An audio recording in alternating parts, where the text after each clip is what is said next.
We have one more question from Ken Bone about energy policy. Ken?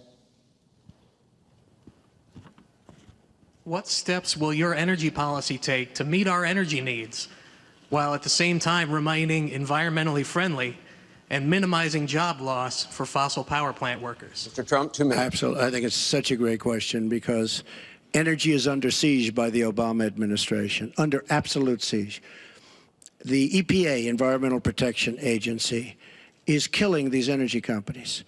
And foreign companies are now coming in, buying so many of our different plants, and then rejiggering the plant so that they can take care of their oil. We are killing, absolutely killing, our energy business in this country. Now, I'm all for alternative forms of energy, including wind, including solar, etc. But we need much more than wind and solar. And you look at our miners. Hillary Clinton wants to put all the miners out of business. There is a thing called clean coal. Coal will last for 1,000 years in this country. Now we have natural gas and so many other things because of technology. We have unbelievable, we have found over the last 7 years, we have found tremendous wealth right under our feet. So good, especially when you have 20 trillion in debt. I will bring our energy companies back. They'll be able to compete. They'll make money. They'll pay off our national debt. They'll pay off our tremendous budget deficits, which are tremendous.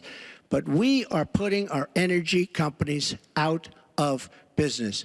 We have to bring back our workers. You take a look at what's happening to steel and the cost of steel, and China dumping vast amounts of steel all over the United States, which essentially is killing our steel workers and our steel companies.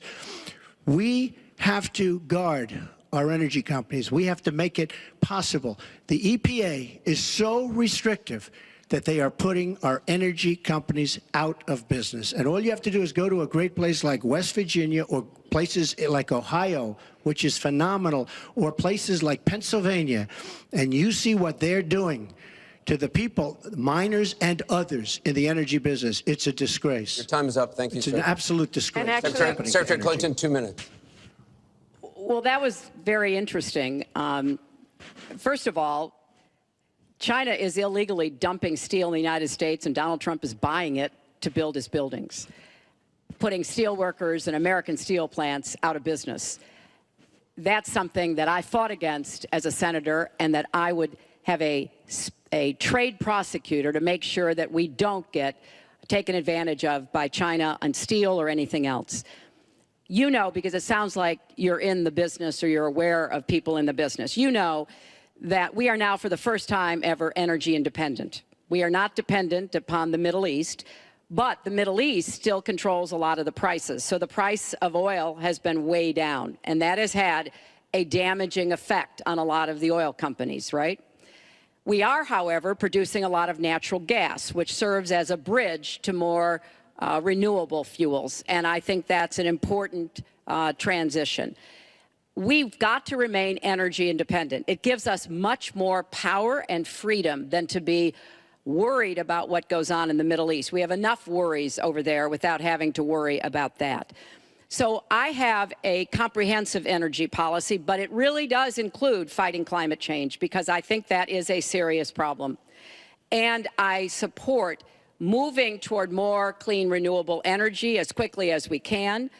Because I think we can be the 21st century clean energy superpower and create millions of new jobs and businesses. But I also want to be sure that we don't leave people behind. That's why I'm the only candidate from the very beginning of this campaign who had a plan to help us revitalize coal country. Because those coal miners and their fathers and their grandfathers, they dug that coal out. A lot of them lost their lives. They were injured. But they turned the lights on and they powered our factories. I don't want to walk away from them, so we've got to do something for them. But the price of coal is down worldwide. So we have to look at this comprehensively, and that's exactly what I have proposed. I hope you will go to HillaryClinton.com and look at my entire policy. One more audience question.